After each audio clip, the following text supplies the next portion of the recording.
There are more than 20 unsolved homicides involving Beaver County.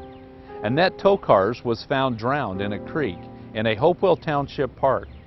Heidi Morningstar was abducted from her Ambridge home and found dead in Allegheny County. David Leji's killer attempted to conceal his shooting death by tossing him over the side of a bridge. And Marvin Stills was executed and left in the middle of a Center Township road. Who killed these people and why?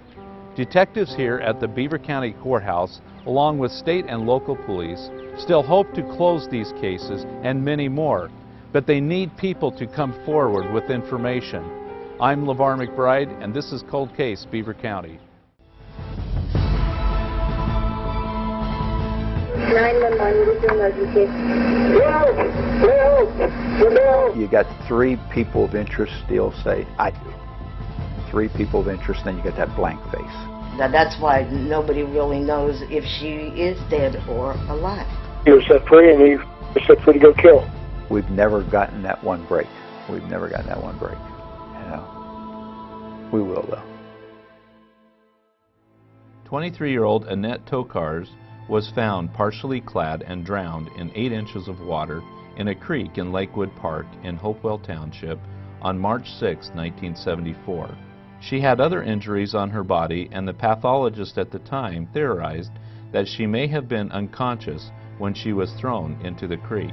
Tokars' mother told police she had last seen her daughter the day before her body was discovered, and she had talked about going to counseling for an alcohol problem.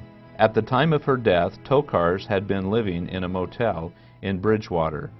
Hours before her death, witnesses saw Tokars in a number of locations in Beaver Falls, Ambridge, and Aliquippa. Police learned Tokars had left a bar with a man named Alex. Through the investigation, the man identified as Alex was actually named Cornelius McCoy. Police interviewed McCoy, who admitted to seeing Tokars out that night, but claimed to have had little interaction with her. A witness, however, saw McCoy drive her out of Aliquippa's Plan 11 neighborhood. Despite interviewing a number of witnesses, the investigation stalled, but police still consider McCoy, who has since died, the main suspect in the case. Heidi Morningstar was only 12 years old when she disappeared from her Ambridge home on September 17, 1976. Heidi's parents left the house late that night because a family member had been in a car accident not far from the family's Church Street home. When her parents returned several hours later, the kitchen door was ajar and Heidi was gone. An overturned shopping cart, a screen that had been moved, and a muddy footprint inside the house led police to believe that's how the attacker entered the house, because the Morningstars had locked the door before they left. Heidi's body was found by a garbage crew more than a day later, just outside of Beaver County in Edgeworth. She was lying on the lawn of an estate. Her hands had been bound and her mouth was covered by bandanas. She died of asphyxia. 3 men, Paul Nazarevich, Robert Whiteleather, and William Decker, were charged with Morningstar's death. The charges were dismissed in 1982 after the Pennsylvania Supreme Court ruled that the prosecution's star witness could not give her testimony in trial. The woman, Pamela Wilfong, had given her initial statements to police under hypnosis, which the court said was inadmissible. Also, the woman who claimed she was present when Heidi was killed had been under the influence of mind-altering drugs when the murder was committed. Without Wilfong's testimony, the case fell apart and new charges were never filed against anyone. Ambridge resident David Leji was 32 when a hunter checking his raccoon and fox traps found him hanging from underneath the Lynx Bridge on January 6, 1982 in Independence Township.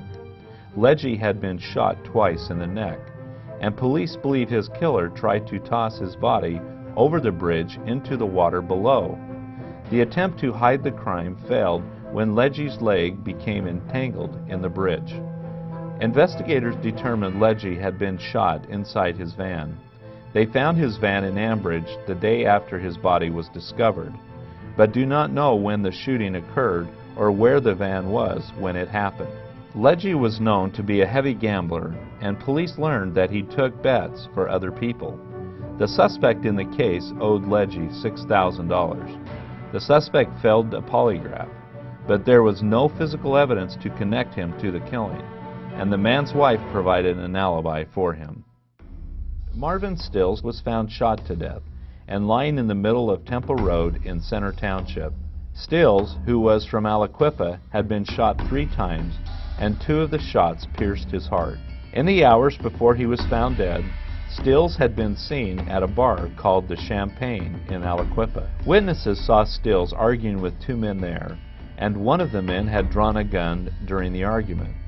Stills then left the bar and went to another bar, the Swingers Lounge, where he argued with another man. Police learned Stills got into a car with 2 men, and they believe he was taken to Temple Road where he was executed. In addition to the arguments that occurred just before he was killed, police have other possible motives for the crime. Police learned Stills had knowledge of a bank robbery and was supposed to be holding money for someone, but spent it instead. Police also learned some of his associates were unhappy with his behavior.